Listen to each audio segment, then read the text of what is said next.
To G news. ఈనాటి వార్తా విశేషాలు. విజయవాడ వరద ప్రభావిత ప్రాంతాల్లో సీఎం చంద్రబాబు 10వ రోజు పర్యటించారు. బుడమేరు గండ్లు పూడ్చిన ప్రదేశాలకు కాలినడకన వెళ్లి పరిశీలించారు. గడ్లు పడిన తీరు, వరద ప్రవాహం గురించి అధికారులు సీఎంకు వివరించారు. కృష్ణానదిలో 11.43 లక్షల క్యూసెక్ల వరద వచ్చింది. దీనికి తోడు డ్రైన్లు పొంగాయి. అన్నీ కలిసి ప్రజా జీవితాన్ని అతలాకుతలం చేశాయి. మంత్రి నిమ్మల రామానాయుడు, ఇరిగేషన్ అధికారులు రేయింపవళ్లు కష్టపడి బుడమేరుకు పడిన 3 గడ్లను పూడ్చారు.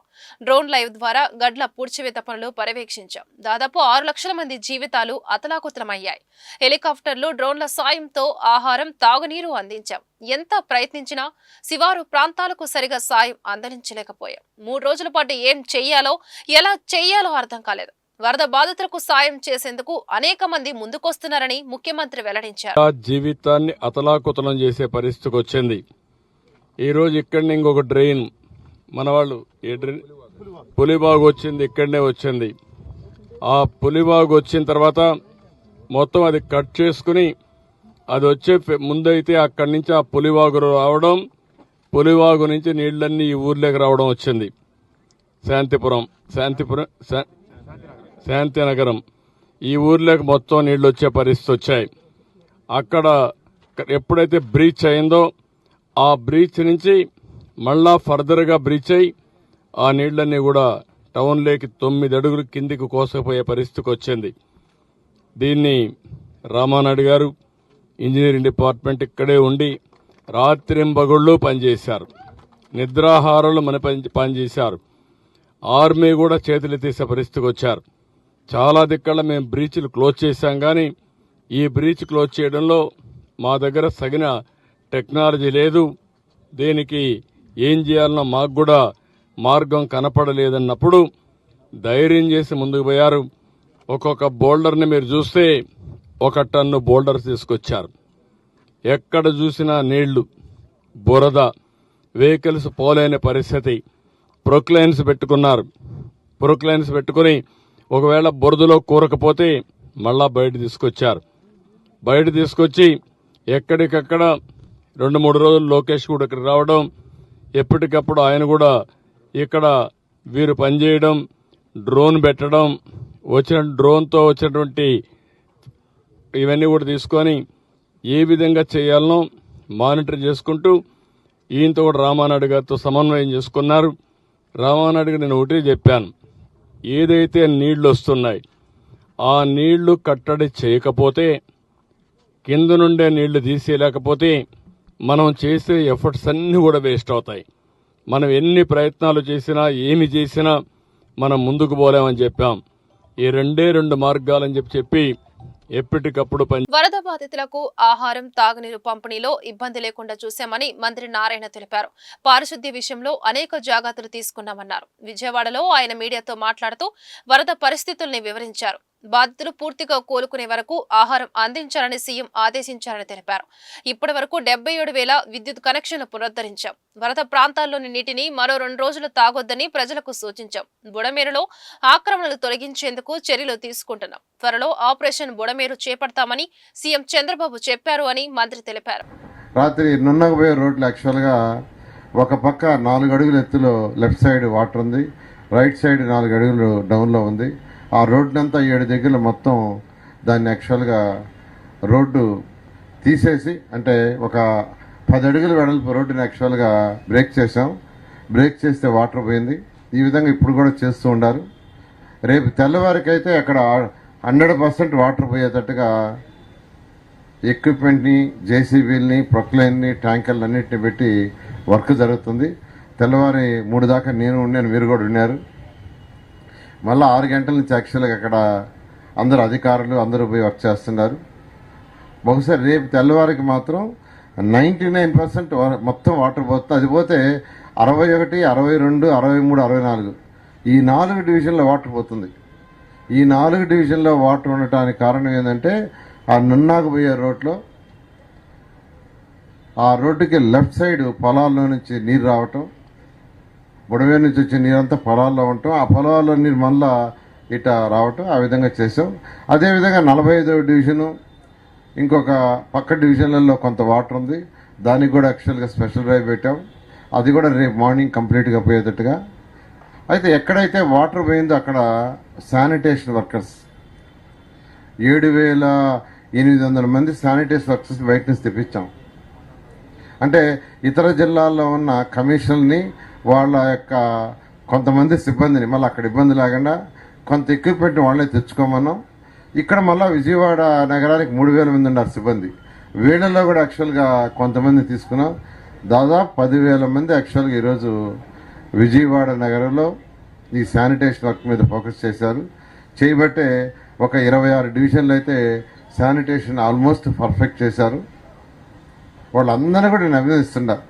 రాత్రింబావుళ్ళు 3 షిఫ్ట్లు శానిటేషన్ వర్కర్స్ చేశారు. వాళ్ళ మీద ఉన్న అధికారులు కమిషన్లు అందరూ కూడా చేశారు. ఈ విధంగా ఈరోజు చేశారు. అయితే ఫుడ్ ఈ వరద డిఫరెంట్, మిగతా వరదలు డిఫరెంట్. జనరల్గా వరద వస్తే తుఫాన్లు వస్తే ఒకరోజు గాలి వస్తుంది, ఒక 2 రోజులు నీళ్లు ఉంటాయి పోతాయి. కానీ ఈసారి ఏమైందంటే వాటర్ ఎక్కువైపోయింది, 10 అడుగులు రావటం, అది పోవటానికి కూడా లేకుండా ఉండటం వల్ల ఏంటంటే ఎక్కువగా సఫర్ అయ్యారు. అయితే దాన్ని మినిమైజ్ చేసాం ఆ సఫరింగ్ని.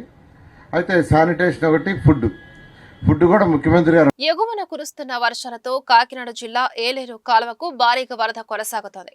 ఏలేరు జలాశయం నుంచి 27,000 క్యూసెక్కుల నీటిని విడుదల చేస్తున్నారు. గతంలో ఎన్నడూ లేని విధంగా 46,000 క్యూసెక్కుల వరద చేరుతోంది.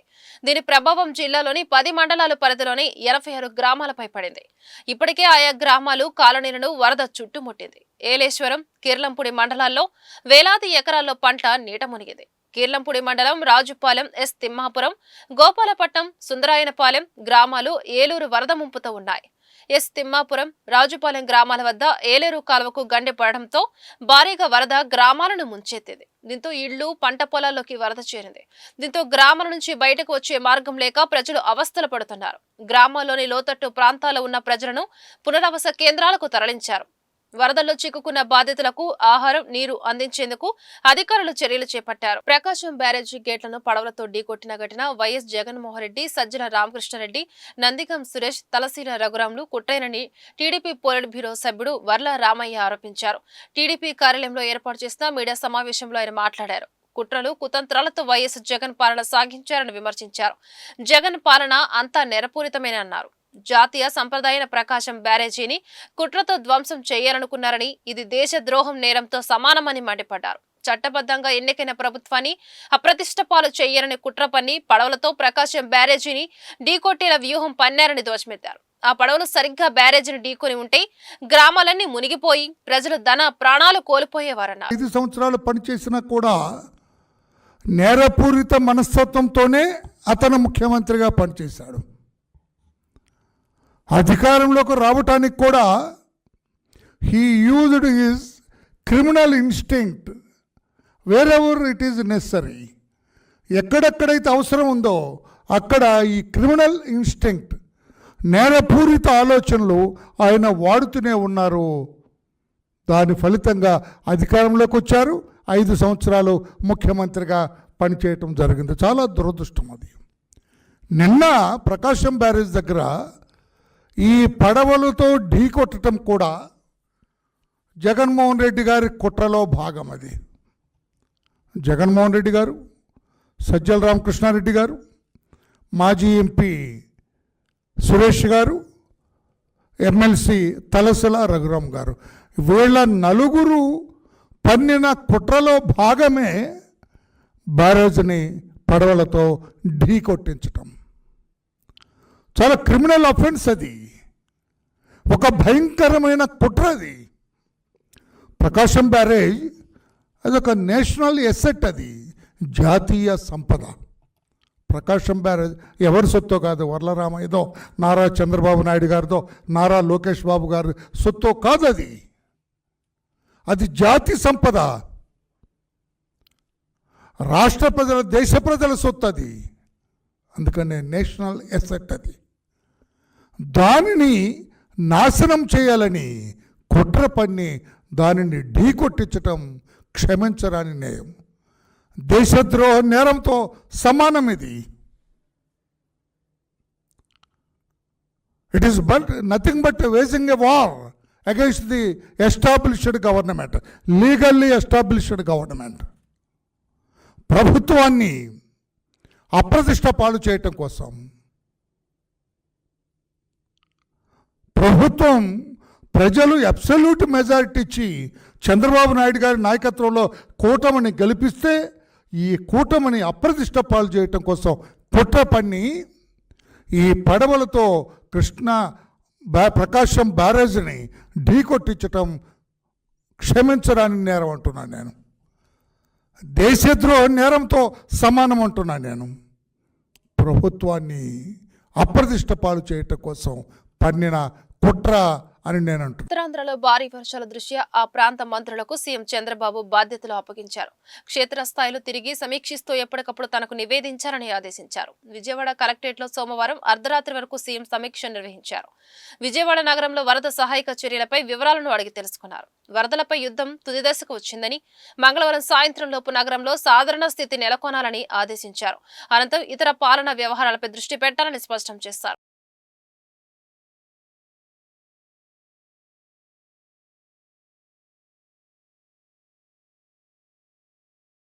పల్నాడులో మరోసారి టీడీపీ నేతలు రెచ్చిపోయారు. పెదకూరుపాడులో టీడీపీ నేతలు వైఎస్ఆర్సీపీ కార్యకర్తలపై దాడికి పాల్పడ్డారు. వైఎస్ఆర్సీపీ నేతల వాహనాలను ధ్వంసం చేసిన టీడీపీ శ్రేణులు ముంపు ప్రాంతాల పరిశీలనకు వచ్చిన మాజీ ఎమ్మెల్యే నంబూరి శంకర్రావుపై దాడికి యత్నించారు. టీడీపీ నేతలు దుర్మార్గంగా వ్యవహరిస్తున్నారని నంబూరి శంకర్రావు మండిపడ్డారు. ముంపు ప్రాంత బాధితులను పరామర్శించడం తప్ప పోలీసుల సమక్షంలోనే మాపై దాడి చేశారు. ఇదంతా ప్లాన్ ప్రకారం చేసిన దాడి. ప్రజాస్వామ్యంలో ఇలాంటి దాడులు చేయడం దారుణమని శంకర్రావు అన్నారు.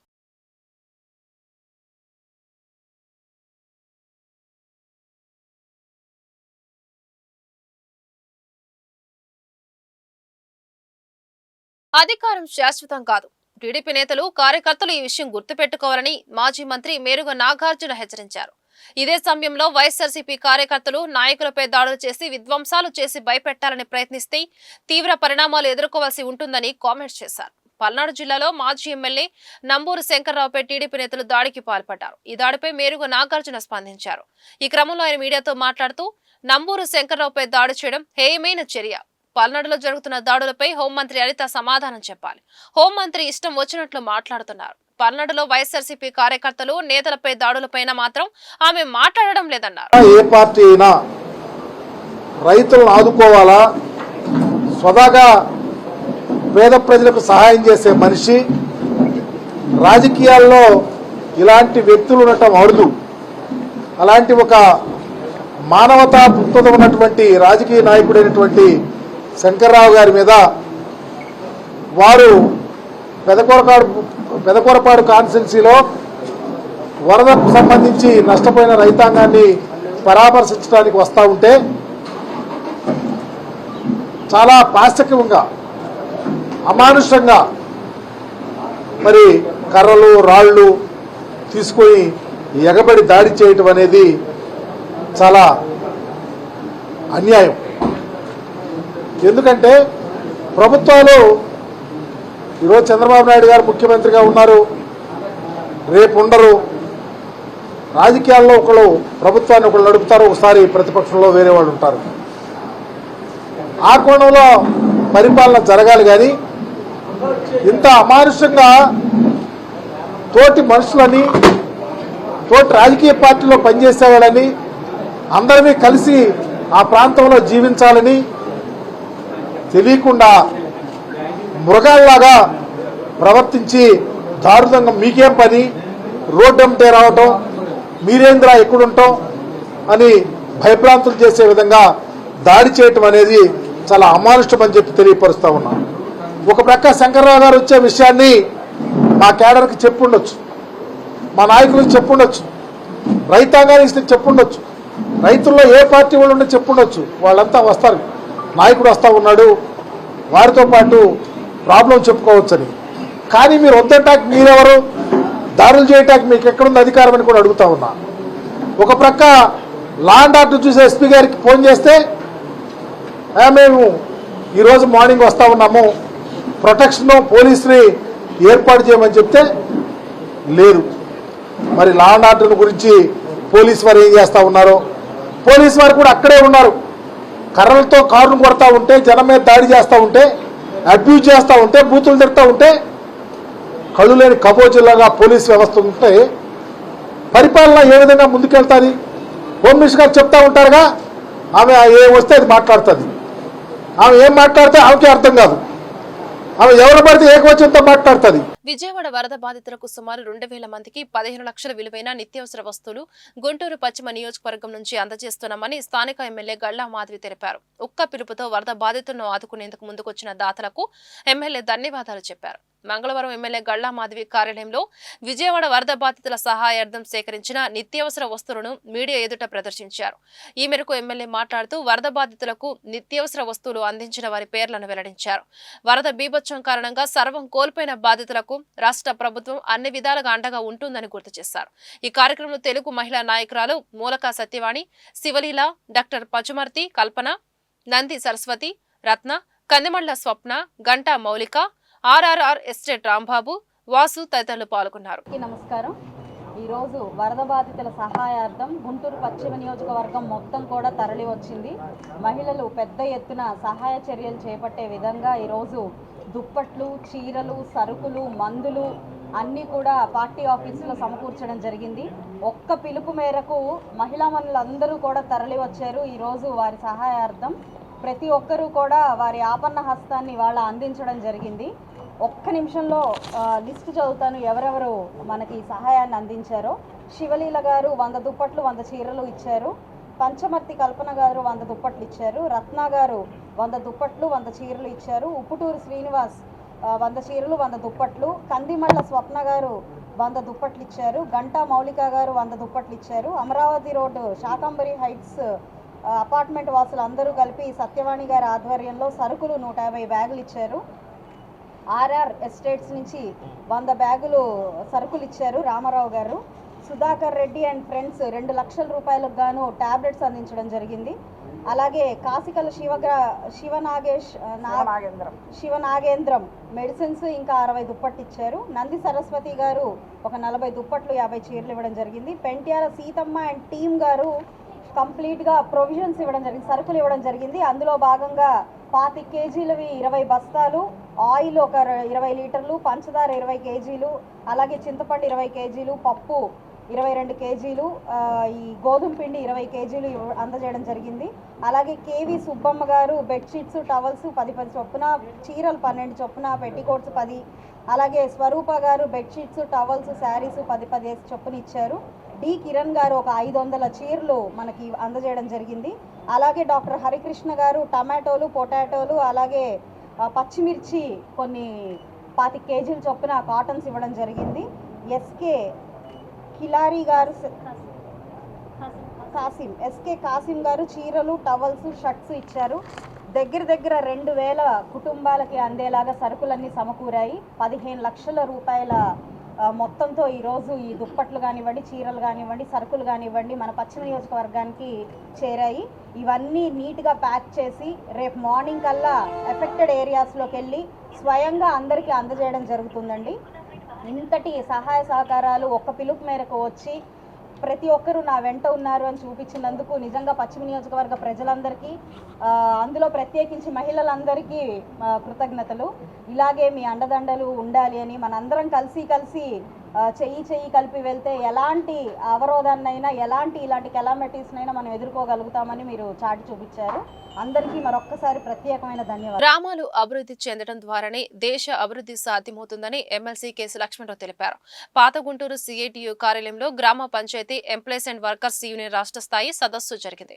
73వ రాజ్యాంగ సవరణ ద్వారా పంచాయతీలకు నిధులు ఇచ్చేందుకు ఆర్థిక సంఘం ఏర్పాటు చేశారని చెప్పారు. అయితే ప్రభుత్వాల నిధులు మంజూరు చేస్తేనే గ్రామాల అభివృద్ధి సాధ్యమవుతుందని ఆయన స్పష్టం చేశారు. కానీ కొన్ని ప్రభుత్వాలు గ్రామాలను నిర్లక్ష్యం చేస్తున్నాయని పేర్కొన్నారు. రాజ్యాంగం కల్పించిన హక్కుల మేరకు గ్రామ పంచాయతీల అభివృద్ధికి నిధులు కేటాయించాలని చెప్పారు. అదేవిధంగా పంచాయతీలో పనిచేస్తున్న ఉద్యోగుల సమస్యల పరిష్కారానికి కృషి చేయాలన్నారు. ఈ సమావేశంలో ఎమ్మెల్యేలు బి రామాంజనేయులు, తెనాలి శ్రావణ్ కుమార్, సిఐటియు నేతలు పాల్గొన్నారు.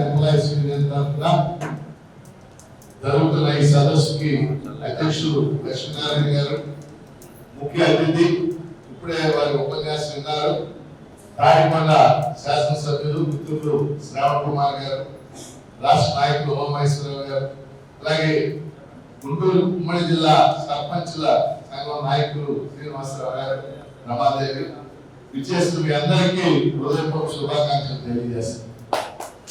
ముందుగా శ్రావణ్ కుమార్ గారి గురించి మనం మాట చెప్పుకోవాలి. ఆయన గాడిపాడులో గతంలో 2014-19 ఎమ్మెల్యే చేశారు, మళ్ళీ మన ఎమ్మెల్యేగా ఎన్నికారు. దానికి ముందు ఆయన డిపిఓగా పనిచేశారు. డిపిఓ అంటే డిస్ట్రిక్ట్ పంచాయత్ ఆఫీస్, చిత్తూరు జిల్లాలో చేశారు. ఎక్కడ చేసినా ఆయన వర్కర్స్ పక్షపాతి, అంటే వర్కర్స్ కి మేలు చేయాలనే అవగాహన ఉన్నటువంటి వ్యక్తి. వారు ఈరోజు రావడం వాస్తవ ఉదాహరణకి చిత్తూరు జిల్లాలో టెండర్ విధానం లేకుండా చేసేది. రాష్ట్రంలో ఇప్పుడు 2 జిల్లాల్లో ఇప్పటికీ టెండర్ విధానం లేదు. 1 చిత్తూరు, 2 తూర్పుగోదావరి. చిత్తూరు జిల్లాలో ఆయన పెట్టింది ఇప్పటికీ కంటిన్యూ అవుతుంది. ఆయన టెండర్ విధానం లేదు. దాని మూలంగా మనకి బెనిఫిట్ జరిగింది. అందుకని ఆయన మనందరం ఇప్పుడు చక్కగా మాట్లాడారు, ఆ విధానం కూడా చెప్పారు. వారికి మనందరం హృదయపూర్వక అభినందనలు తెలియజేయాల్సిన అవసరం ఉందని తెలియజేస్తాను. 2-3 విషయాలే నేను మాట్లాడతాను. మొదటిది గ్రామ పంచాయతీ. కాంగ్రెస్ నేత రాహుల్ గాంధీ మహిళలపై చేసిన వ్యాఖ్యలను తాము ఖండిస్తున్నామని బీజేపీ మహిళా మోర్చా తెలిపింది. ఈ మేరకు జిల్లా బీజేపీ మహిళా మోర్చా అధ్యక్షురాలు నాగమల్లేశ్వరి మంగళవారం అరండల్పేటలో మీడియాతో మాట్లాడారు. గత ఎన్నికల్లో బీజేపీ 69 మంది మహిళలకు పార్లమెంట్లో సీట్లు ఇస్తే కాంగ్రెస్ కేవలం 40 మందికి ఇచ్చిందన్నారు. నిర్మలా సీతారామన్తో పాటు అనేక మంది మహిళలకు కీలక పదవులు కట్టబెట్టి తగిన గౌరవం ఇచ్చినట్లు చెప్పారు. నరేంద్ర మోడీ పరిపాలనలో ప్రధానమంత్రి ఆవాస్ యోజన, ముద్రా లోన్స్ తో పాటు అనేక సంక్షేమ కార్యక్రమాలను మహిళల పేరు మీద ఇవ్వడం జరిగిందన్నారు. మహిళలను కాంగ్రెస్ పార్టీ ఏనాడు గౌరవించలేదని విమర్శించారు. బీజేపీలో ఉన్న మహిళల గురించి మరోసారి విమర్శలు చేస్తే సహించేది లేదన్నారు. ఈ సమావేశంలో బీజేపీ మహిళా మోర్చా ప్రతినిధులు గాయత్రి, డాక్టర్ శ్రవంతి పాల్గొన్నారు. గుంటూరు పార్లమెంట్ అధ్యక్షురాలుగా ఉన్నాను. ఈరోజు మామూలుగా రాహుల్ గాంధీ గారు అమెరికాలో టెక్స్టస్లో మహిళలపై చేసిన విమర్శలను ఖండిస్తూ ఈ ప్రెస్ మీట్ ఏర్పాటు చేసుకోవడం జరిగింది. ఎందుకంటే బీజేపీ వాళ్ళు మహిళలకి ఇంటికే పరిమితి, వాళ్ళకి ఎటువంటి దాంట్లో ప్రాధాన్యత అనేది కల్పించట్లేదనే దానికి విమర్శలు అనేది కరెక్ట్ కాదనేది మేము ఈరోజు ఖండిస్తున్నాం. ఎందుకంటే మహిళలు ఈరోజు చూడండి, మన నిర్మలా సీతారామన్ గారు ఫైనాన్స్ మినిస్టర్గా ఉన్నారు. ఎవరండి? బీజేపీలో ఇచ్చారు కదా. ఒక ఫైనాన్స్ మినిస్టర్గా ఒక మహిళకి ఒక పదవి అనేది అప్పచెప్పడం అనేది చాలా గొప్ప విషయం. ఎందుకు? వాళ్ళ మీద మహిళల పట్ల గౌరవం ప్లస్ నమ్మకంతో ఆవిడకి ఆర్థిక మంత్రిగా ఈరోజు మన దేశం యొక్క ఆర్థిక పరిస్థితి మెరుగుపరచడంలో ఆవిడ మంచి ప్రాధాన్యత వహిస్తారని ఒక నమ్మకంతో మన నరేంద్ర మోడీ గారు, ప్రధానమంత్రి నరేంద్ర మోడీ గారు ఆవిడకి ఇది మనకి ఫైనాన్స్ మినిస్టర్గా ఏర్పాటు చేయడం అనేది జరిగింది. అట్లా లోకసభ స్థానాలు 543 ఉంటే వాటిలో బీజేపీ 69 మందికి ఇచ్చారు, కాంగ్రెస్ వచ్చి 41 మందికి ఇచ్చారు. మహిళలకు ప్రాధాన్యత ఇచ్చింది ఎవరు? బీజేపీ. మన ప్రధానమంత్రి గారు పెట్టిన ప్రతి పథకాలు కూడా మహిళల పక్షపాతిగా మహిళలకి ఎక్కువ సపోర్ట్గా చేశారు. ఫస్ట్ వచ్చేట మహిళలు ప్రధానమంత్రి ఆవాస్ యోజన పథకాలు ఏర్పాటు చేశారు. ప్రధానమంత్రి ఆవాస్ యోజన ఇళ్ళు అండి మహిళల పేరు మీదకి ఇచ్చారు. మహిళలు ఆర్థికంగా స్థిరపడాలని చెప్పి విశ్వకర్మ యోజన వాళ్ళకి మిషన్లు ట్రైనింగ్ ఇచ్చి మిషన్లు ఏర్పాటు చేశారు. అట్లనే ముద్రా లోన్స్, జన్ధన్ తీసుకోండి, జన్ అనే అకౌంట్ తీసుకున్నా కూడా వాటిలో కూడా మహిళల యొక్క పాత్ర ఎక్కువ ఉంటుంది. ప్రతి పథకం ఈరోజు ప్రధానమంత్రి గారు ప్రవేశపెట్టిన పథకాలు ప్రతి పథకం కూడా మహిళలకే ఎక్కువ ప్రాధాన్యత ఉండేట్టు ఏర్పాటు చేశారు. అట్లానే బేటీ బచావో బేటీ పడావో, మహిళలు అంటే ఆడపిల్లల యొక్క ఆత్మాభిమానం కాపాడేదానికోసం మరి మరుగుదొడ్ల కార్యక్రమం ఒకటి ఏర్పాటు చేశారు. ఎవరండి చేసింది? బీజేపీ పార్టీ, నరేంద్ర మోడీ గారు చేశారు. అట్లానే స్వచ్ఛ భారత్, ప్రతి ఆడవాళ్ళు అందరూ కూడా ఆరోగ్యంగా ఉండాలి, మనందరం కూడా ఆరోగ్యంగా ఉంటే. నేను డాక్టర్ శ్రవంతి, మన జిల్లా పార్టీ మహిళా మోర్చా ట్రెజరర్గా ఉన్నాను బీజేపీ పార్టీకి. ఈరోజు రాహుల్ గాంధీ గారు చేసిన ఈ విమర్శల్ని నేను తీవ్రంగా ఖండిస్తున్నానండి. ఎందుకంటే మహిళలు కేవలం ఇంటికే పరిమితి కావాలి, వాళ్ళు వంట చేసుకుంటూ వంటింట్లోనే ఉండాలి అనే వ్యాఖ్య ఏ రోజు బీజేపీ గవర్నమెంట్ సందేశంగా ఇవ్వలేదు. ఎందుకంటే పుట్టిన పిల్ల దగ్గర నుంచి, బేటీ బచావ్ దగ్గర నుంచి మొదలు పెట్టుకుంటే చనిపోయేంత వరకు కూడా మహిళ తనంతట తానుగా ఇండిపెండెంట్గా బతకాలి అని చెప్పి బీజేపీ గవర్నమెంట్ ఎన్నో కార్యక్రమాలని స్టార్ట్ చేయడం జరిగింది. అలాగే అదే యొక్క అభివృద్ధి కార్యక్రమాలని మహిళలే కాకుండా చిన్న పిల్లల దగ్గర నుంచి వాళ్ళు చదువుకొని వాళ్ళంతటా వాళ్ళుగా ఇండిపెండెంట్గా బతకాలి, ఉద్యోగాల పరంగా కూడా ఈ రోజునున్న పరిస్థితి నుంచి బయటికి రావాలి అంటే వాళ్ళంతటా వాళ్ళు వాళ్ళ చేతి పనులు ఏవైతే వాళ్ళకు వచ్చో వాటితో వాళ్ళు డెవలప్ అవ్వాలని చెప్పి ముద్రా లోన్స్ కానీ లేకపోతే డ్వాక్రా రూపంలో కానీ మహిళలకి చాలా విధంగా ఎకనామికల్గా సపోర్ట్ ఇచ్చారు. ఇంకా అలా కాకుండా ఈ రోజున వేరే వేరే చోట్ల ఎన్నో రకాల పరిస్థితులు ఎదురవుతున్నా కూడా మనకి 33% రిజర్వేషన్ ఇచ్చి విశాఖ ఉక్కు పరిరక్షణ, వరద బాధితులను ఆదుకోవాలని కోరుతూ గుంటూరులో ఆందోళన జరిగింది. కార్మిక రైతు సంఘాల ఆధ్వర్యంలో ప్రకాశం చౌక్ లో ధర్నా నిర్వహించి నిరసన వ్యక్తం చేశారు. లక్షలాది మంది కార్మికులకు ఉపాధి కల్పిస్తున్న విశాఖ ఉక్కు పరిశ్రమను కాపాడుకోవడం అందరి బాధ్యతని కార్మిక సంఘాల ప్రతినిధులు ఉమా మహేశ్వరరావు, రాధాకృష్ణ చెప్పారు. ప్రైవేటీకరణకు వ్యతిరేకంగా నిరంతరం పోరాటం చేస్తామని తెలిపారు. విశాఖ ఉక్కు పరిరక్షణ కోసం రాష్ట్ర ప్రభుత్వం కృషి చేయాలన్నారు. అదేవిధంగా వరదలను జాతీయ విపత్తుగా ప్రకటించి కేంద్ర ప్రభుత్వం తగిన విధంగా నిధులు విడుదల చేయాలని డిమాండ్ చేశారు. వరదల కారణంగా ఉపాధి కోల్పోయిన కార్మికులు, రైతులను ఆర్థిక సాయంతో ఆదుకోవాలని స్పష్టం చేశారు. వ్యతిరేకించండి విశాఖ ఉక్కు ప్రైవేటీకరణను, వ్యతిరేకించండి విశాఖ ఉక్కు ప్రైవేటీకరణను. ఉమా మహేశ్వరరావు, రాష్ట్ర కార్యదర్శి, CITU ఆంధ్రప్రదేశ్ కమిటీ. కేంద్రంలోని మోడీ ప్రభుత్వం మూడోసారి సంకీర్ణ ప్రభుత్వం ఏర్పాటు చేసినప్పటికీ తను పూర్తి బలంతో ఉన్నట్టుగా, సొంత పార్టీ ప్రభుత్వం నడుస్తున్నట్టుగా వ్యవహరిస్తూ మన రాష్ట్రానికి తీరని నష్టం తీసుకొస్తూ ఉంది. విశాఖ స్టీల్ ప్లాంటు ఉమ్మడి ఆంధ్రప్రదేశ్లో విశాఖ ఉక్కు ఆంధ్రుల హక్కు అనే నినాదంతో 32 మంది బలిదానం చేశారు. కమ్యూనిస్టులు 65 మంది ఎమ్మెల్యేలు, ఎంపీలు రాజీనామా చేస్తే వచ్చినటువంటి విశాఖ ఉక్కుని ఈరోజు తన తాతగారి ముల్లిలాగా మోడీ ప్రభుత్వం ప్రైవేటీకరించడానికి, అమ్మేయటానికి సిద్ధమవుతూ ఉంది. అమ్మేయటానికి కూడా కాదు, దొడ్డిదారిన మొత్తం దీన్ని సమాధి చేయాలనేటువంటి కుతంత్రాలు చేస్తూ ఉంది. ఇటువంటి కుతంత్రాలను ఈరోజు నిరసిస్తూ రాష్ట్ర వ్యాపితంగా రైతు సంఘాలు, కార్మిక సంఘాల ఆధ్వర్యంలో అన్ని చోట్ల రాస్తారోకోలు, ధర్నాలు జరుగుతూ ఉన్నాయి. విశాఖ స్టీల్ ప్లాంటు పూర్తి సామర్థ్యంతో నడవాలంటే కావాల్సింది 2. ఒకటి, శైలిలో దీన్ని కలపాలి. దేశవ్యాప్తంగా ఉన్నటువంటి ఉక్కు ఫ్యాక్టరీలన్నీ శైలిలో ఉన్నాయి. మరి అటువంటి పరిస్థితుల్లో విశాఖ ఉక్కుని ఎందుకు కలపరు? మొదటి ప్రశ్న ఇది. రెండవది, అన్ని ఉక్కు ఫ్యాక్టరీలకి ప్రభుత్వమే ఐరన్ ఓర్ని సమకూరుస్తూ ఉంది.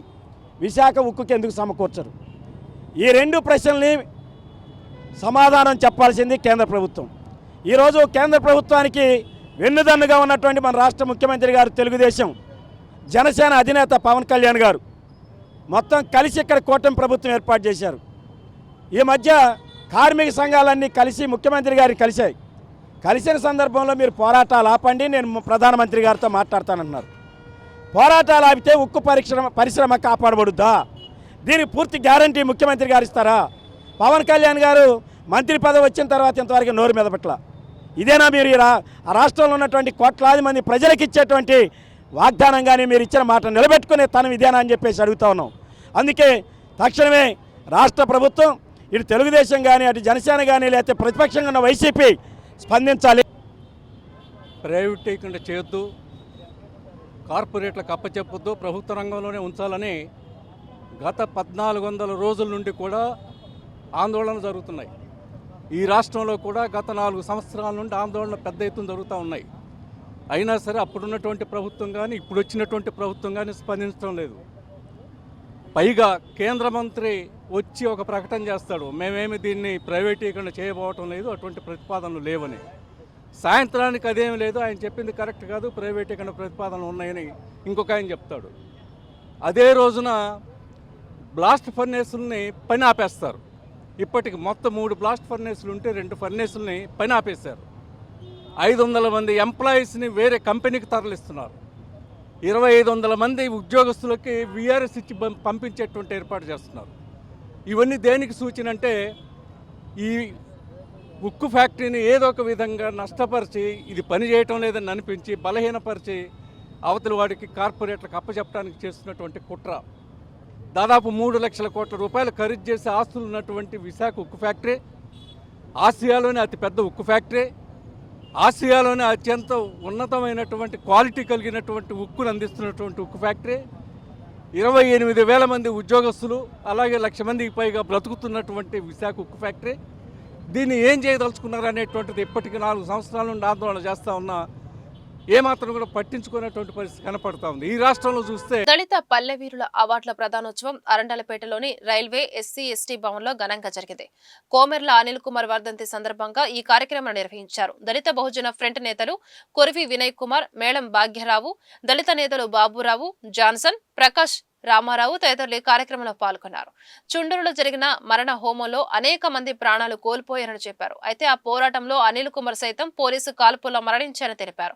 ఆయన స్ఫూర్తితో పోరాటాలు చేసేవారికి ప్రతి ఏటా అవార్డులు అందిస్తామని వెల్లడించారు.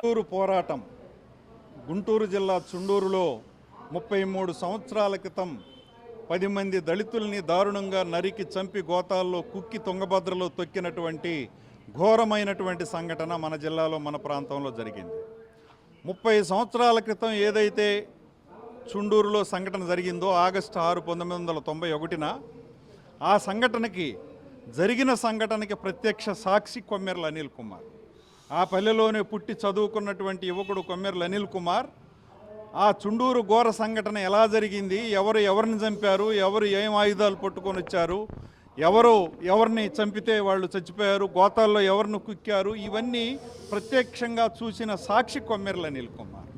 అప్పుడున్నటువంటి రాష్ట్ర ప్రభుత్వం చుండూరులో పోరాటం నడుస్తున్నప్పుడు కొమ్మెర్ల అనిల్ కుమార్ ప్రత్యక్ష సాక్షి కాబట్టి ఇతను సాక్ష్యం చెబితే చాలామంది అక్కడ ఉన్నటువంటి అగ్రకులాలకి పోలీసులకి శిక్షలు పడతాయి అనే ఉద్దేశంతో పోలీసుల్ని అగ్రకులాలని శిక్షల నుంచి తప్పించడం కోసం అప్పటి ప్రభుత్వం చుండూరులో నడుస్తున్నటువంటి శిబిరం మీద పోలీసు దాడి చేసి కొమ్మెర్ల అనిల్ కుమార్ ప్రత్యక్ష సాక్షినే కాల్చి చంపినటువంటి సంఘటన సెప్టెంబర్ 10వ తేదీన జరిగింది.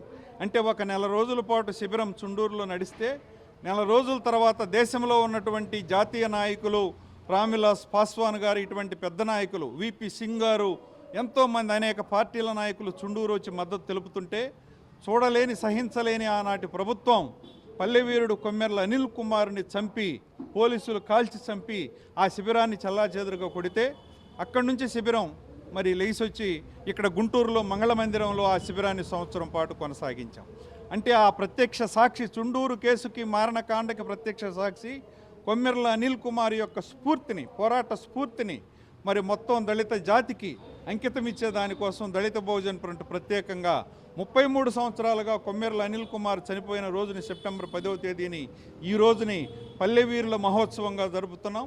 ఈ పల్లెవీరుల మహోత్సవంలో ప్రత్యేకంగా కొంతమంది దళితుల కోసం పోరాడేటువంటి నాయకుల్ని, వివిధ సంఘాల నాయకుల్ని గుర్తించి వాళ్ళకి పల్లెవీర్ అవార్డులు కూడా ఇవ్వటం జరుగుతుంది. ఆ కార్యక్రమాన్ని ఈరోజు నిర్వహించడం జరుగుతుంది. వరదల కారణంగా ఈ కార్యక్రమాన్ని చిన్న కార్యక్రమంగా పెట్టాం. ఇంకా పెద్ద కార్యక్రమాన్ని ఈ నెలాఖరులో కానీ వచ్చే నెలలో కానీ ఏర్పాటు చేస్తాం. అంటే చుండూరు పల్లెవీరుడు కొమ్మెర్ల అనిల్ కుమార్ యొక్క ఉద్యమ స్ఫూర్తి, అతని యొక్క ఉద్యమ త్యాగం, ప్రాణత్యాగం దళితులకు స్ఫూర్తిగా నిలుస్తుంది. తెలంగాణ సాయుధ పోరాటంలో చాకలి ఐలమ్మ విరోచిత చరిత్ర నేటితరం ఆదర్శంగా తీసుకోవాలని గుంటూరు పశ్చిమ ఎమ్మెల్యే గళ్లా మాధవి పిలుపునిచ్చారు. ఆమె వారసురాలిగా ప్రజా సమాజ హిత కార్యక్రమాలకు కట్టుబడి ఉంటామని వెల్లడించారు. గుంటూరు పశ్చిమ నియోజకవర్గ టీడీపీ కార్యాలయంలో చాకలి ఐలమ్మ వర్ధంతి కార్యక్రమం జరిగింది. ఈ సందర్భంగా ఎమ్మెల్యే గళ్లా మాధవి బీసీ నేతలతో కలిసి ఐలమ్మ చిత్రపటానికి పూలమాల వేసి ఘనంగా నివాళులర్పించారు. ఈ మేరకు ఆమె మీడియాతో మాట్లాడుతూ చాకలి ఐలమ్మ జీవితాన్ని ఆవిష్కరించారు. ఆమె ఉద్యమ పంద తెలంగాణ ప్రజలను మేలుకొల్పిందని వివరించారు. ఈ కార్యక్రమంలో బీసీ నేతలు అన్నవరపు నాగమల్లేశ్వరరావు, మల్లెల ఈశ్వరరావు, చంద్రగిరి బాబు తదితరులు పాల్గొన్నారు. ఐలమ్మ గారి వర్ధంతి అందరికీ చాకలి ఐలమ్మగా పేరుగాంచబడిన మహోన్నత వ్యక్తి. ఆనాడే తెలంగాణ సాయుధ పోరాటంలో ఆమె తమ గళం విప్పి ఈ యొక్క మన దొరల పాలన నుంచి విముక్తి కలిగించే తొలి అడుగుని వేసిన ఐలమ్మ గారికి ప్రతి ఒక్కరు కూడా ఈరోజు రుణపడి ఉంటారు. అణిచివేతకి తొలి మాటగా, తొలి అడుగుగా ఆవిడ యొక్క దీశాలిత్వాన్ని చూపిస్తూ ఎందుకు మేము మీకు ఈ పంటనివ్వాలి, ఎందుకు మీకు మేము కప్పం కట్టాలి అనే ఒక నినాదంతో ఈరోజు ఎంతోమందికి ఆదర్శంగా, ఎక్కడ అణిచివేత గురైనా, ఎక్కడ అగ్రకులాలు కానివ్వండి, లేదంటే మరి ఇతరత్ర ఏ ఆధిపత్యాన్నైనా కూడా అణిచివేసే క్రమంలో ఆవిడ ఎప్పుడు చిరస్మరణీయురాలుగా మిగిలారు. అలాంటి ఒక గొప్ప వ్యక్తి వర్ధంతి ఈరోజు పురస్కరించుకొని మా బీసీ సోదరులందరూ కూడా ఆమె స్ఫూర్తితో ఆమెకి గణ నివాళులు అర్పించడం జరిగింది. పశ్చిమ నియోజకవర్గ క్యాంప్ ఆఫీస్లో ఈరోజు ఐలమ్మ గారి చిత్రపటానికి మాల వేసి గణ నివాళులు అర్పించడం జరిగింది. ఆవిడ స్ఫూర్తితోనే ఈరోజు ఒక చాకలి ఐలమ్మగా చెప్పుకోవడానికి, ఆవిడ అడుగుజాడలో నడుస్తాము అని చెప్పుకోవడానికి కూడా నేను ఎంతో గర్విస్తున్నాను. అదే సామాజిక వర్గానికి చెందిన నేను కూడా ఆమె అలాంటి మహోన్నత వ్యక్తులు ఈ సామాజిక వర్గంలో ఉన్నారు అన్నందుకు కూడా నేను చాలా ఆనందపడుతున్నాను. అయితే ఇది ఒక సామాజిక వర్గ దృక్పథంతోనే కాకుండా సమాజంలో ఎప్పుడైనా కూడా గలం విప్పే వాళ్ళది అద్భుతమైన ఒక దృక్పథం ఉంటుంది. ఎందుకు అనంటే ఎంతోమంది భయాందోళనతోనో లేకపోతే స్వార్థంతోనో ముందుకు రాని పరిస్థితుల్లో ఏం జరిగినా పర్వాలేదు, ప్రజలకి మంచి జరగాలి, మనకి మంచి జరగాలి అని చెప్పి గళం విప్పేవాళ్ళు, తొలి అడుగు వేసేవాళ్ళు ఎప్పుడు కూడా గొప్పవాళ్లే. అలాంటి సాయుధ పోరాట యోధుల్లో ముందుగా నిలిచేవారు మన చిట్యాల ఐలమ్మ గారు. చాలా ప్రసిద్ధిగాంచారు చాకలి ఐలమ్మగా. ఆవిడని మరొక్కసారి స్మరించుకుంటూ, ఆవిడ సామాజిక వర్గంలో పుట్టిన నేను కూడా మరొక చాకలి ఐలమ్మగా పేరు గాంచాలి అని చెప్పి ప్రతి ఒక్కరి తరపున నాగలం కూడా విప్పాలి అని చెప్పి నేను కోరుకుంటూ, ప్రతి ఒక్కరికి మరొక్కసారి చాకల ఐలమ్మ గారి వర్ధంతి పురస్కరించుకొని ఆవిడ స్ఫూర్తి పదంలో నడవాలి అని చెప్పి పిలుపునిస్తూ ధన్యవాదాలు. ఈనాటి మా చాకలి ఐలమ్మ బీసీల ముద్దుబిడ్డ, మా యొక్క ఇంటి ఆడపడుచు, మా శాసనసభ్యులు శ్రీమతి గల్లా మాధవి అక్క గారి యొక్క క్యాంప్ ఆఫీస్లో, కార్యాలయంలో మరి అశేష ప్రజావాహినికి కొన్నంత అండగా ఉంటూ అనేక ఉద్యమ పోరాటాలు చేసి బడుగు బలహీన వర్గాలకు సముచితమైనటువంటి స్థానం కల్పించి స్థలాల విషయాల్లో కావచ్చు, ఉద్యమ పోరాటాల విషయాల్లో కావచ్చు అందరికీ సమన్యాయం చేసినటువంటి వీర వనిత, మేమందరం కూడా గర్వించదగినటువంటి మా ఇంటి ఆడపడుచు ఆనాటి మా ఐలమ్మ గారి యొక్క ఆమె త్యాగాన్ని, ఆమె శ్రమను, ఆమె మా కొరకు చేసినటువంటి పోరాట ఉద్యమాలను స్మరిస్తూ ఈరోజు మా యొక్క శాసన సభ్యులు అయినటువంటి మా అక్క గల్లా మాధవి గారి, మేమందరం కూడా బీసీ నాయకులందరం, జిల్లా పార్టీ బీసీఎల్ అధ్యక్షులు వేములకొండ శ్రీనివాసు, అలాగే బీసీ సంఘ నాయకులు అన్నవరపు నాగమల్లేశ్వరరావు గారు, బట్రా సంఘం కన్వీనరు మన రాజు, మేమందరం కూడా ఆమె యొక్క అడుగుజాడలో నడిచి మా బీసీ కుటుంబ సభ్యులకు మా వంతు మేము సహాయ సహకారాలు అందిస్తూ ప్రయాణం చేస్తామని మా రాష్ట్ర ముఖ్యమంత్రి వర్యులు శ్రీ నారా చంద్రబాబు నాయుడు గారు బీసీలకు చేస్తున్నటువంటి సంక్షేమాన్ని ప్రజలకు అందే విధంగా ప్రతి ఒక్కరం కూడా పనిచేస్తామని తెలియజేస్తూ ఆ యొక్క పోరాట ఉద్యమ వీర వనితకు ఈరోజు ఆమె వర్ధంతి సందర్భంగా మేమందరం కూడా ఆమెకి జోహార్లు అర్పిస్తున్నాము. జోహార్ ఐలమ్మ, జోహార్ ఐలమ్మ, జోహార్ ఐలమ్మ. బుడమేరు విజయవాడ సంక్షోభంపై సీఎం చంద్రబాబు రాజకీయం చేస్తున్నారని మాజీ మంత్రి అంబటి రాంబాబు ధ్వజమెత్తారు. వైఎస్ఆర్సీపీని టార్గెట్ చేస్తూ కక్షపూరితంగా వివరిస్తున్నారని అన్నారు. ఆయన తాడేపల్లిలో మంగళవారం ఆయన మాట్లాడుతూ ప్రకాశం బ్యారేజీలో 3 పడవలపై తప్పుడు విమర్శలు చేస్తున్నారని దుయ్యబట్టారు. బ్యారేజీలోకి 3 బోట్లే కాదని టూరిజం బోట్లు వచ్చాయని తెలిపారు. బోట్లు తెగిపోతే వైఎస్ఆర్సీపీకి ఏం సంబంధం అని ప్రశ్నించారు. ఈ కేసులో అరెస్టైన కోమటి రామ్మోహన్, ఉషాద్రి టీడీపీ నేతలకు సన్నిహితులనే విషయాన్ని అంబటి ప్రస్తావించారు. కోమటి రామ్మోహన్ అమెరికా ఎన్ఆర్ఐ టీడీపీ నేత కోమటి జయరాంకు బంధువు. ఉషాద్రి లోకేష్తో దిగిన ఫోటోలు ఉన్నాయని చెప్పారు. అక్రమ కేసులతో హింసించాలని చంద్రబాబు ప్రభుత్వం కుట్రలు చేస్తుంది. వైఎస్ జగన్ అంటే చంద్రబాబుకు భయం. వైఎస్ జగన్ వెంట ఉన్న 40% ఓట్లంటే భయం. అందుకే వైఎస్ఆర్సీపీ నేతలకు బెయిల్ రాకుండా కుట్రలు చేస్తున్నారని అంబటి మండిపడ్డారు. అదేమిటంటే ప్రకాశం బ్యారేజ్లో 1వ తారీఖున వచ్చినటువంటి వరదలు 3 పడవలు ప్రకాశం బ్యారేజ్ దగ్గరికి వచ్చాయని, ఆ 3 ప్రకాశం బ్యారేజ్ని పలుమార్లు గుద్దుకున్నాయని, ఆ గుద్దుకోవటం వలన ప్రకాశం బ్యారేజ్ దెబ్బతినదని, దెబ్బతినటమే కాదు ప్రకాశం బ్యారేజ్ కొట్టుకుపోయే పరిస్థితి వచ్చేటటువంటి అవకాశం ఉందని, దీనంతటికీ కారణం వైఎస్ఆర్ కాంగ్రెస్ పార్టీ కారణమని, అంతకు మించి ఇది ఒక కుట్రని, ఏదో ఒక విధంగా ప్రకాశం బ్యారేజీకి నష్టం చేసి ఆ వచ్చినటువంటి నష్టం తెలుగుదేశం పార్టీ వల్లే వచ్చింది అని ఒక అపవాదును క్రియేట్ చేయాలనేటువంటి ఉద్దేశంతో వైఎస్ఆర్ కాంగ్రెస్ పార్టీ నాయకులు ఈ కుట్ర పన్నారనేటువంటి మాట చంద్రబాబు నాయుడు గారు చెప్తున్నారు, ఇరిగేషన్ మంత్రి గారు చెప్తున్నారు, హోంమంత్రి గారు చెప్తున్నారు. వారికి ఉన్నటువంటి మొత్తం పత్రికా రంగంలో వారికి ఉన్నటువంటి బలం అంతా కూడా పత్రికలు రాస్తున్నాయి, టీవీ ఛానల్ చెప్తున్నాయి. దీనన్నిటికీ కారణం వైఎస్ఆర్ కాంగ్రెస్ పార్టీ కుట్ర. ఈ పెద్ద ప్రమాదం సంక్షోభం నుంచి కూడా వైఎస్ఆర్ కాంగ్రెస్ పార్టీ మీద కేసులు పెట్టాలి, కేసులు పెట్టి వారిని హింసించాలి అనేటువంటి దృక్పథంతో ఇవాళ చంద్రబాబు నాయుడు గారు పనిచేయటం చాలా దురదృష్టకరమని ఈ సందర్భంగా నేను చెప్పదలుచుకున్నాను. అసలు ఇదేం నాకు అర్థం కాల. 3 పడవలు గుద్దుకున్నాయంట. 3 పడవలు కాదు, చాలా పడవలు గుద్దుకున్నాయి. నేను మనవి చేస్తున్నా, మొన్న జరిగినటువంటి ఈ పెద్ద వరద వల్ల సుమారుగా 10,42,000 క్యూసిక్లు అనుకుంటాను, లేదా 11 లక్షల పైచి 11,43,000 క్యూసిక్ల వాటర్ ఎగువ నుంచి వచ్చింది. చాలా పెద్ద ప్రవాహం, అది చిన్న ప్రవాహం కాదు. బహుశా ఈ మధ్యకాలంలో ఎప్పుడూ రానంత ప్రవాహం 11,43,000 క్యూసిక్లు వస్తే ఎగువన ఉన్నటువంటి బోట్లు తెగిపోయి కొట్టుకొచ్చేసాయి. 1 కాదు, 2 కాదు, ఈ 3 కాదు, టూరిజం బోట్ కూడా కొట్టుకొచ్చేసింది. సుమారుగా number of boats partially damaged 202 according to the government report, నాది కాదు, ఇవాళ ఇచ్చినటువంటి report. Number of fully damaged boats 432. ఈ వార్తలు ఇంతటితో సమాప్తం. నమస్కారం.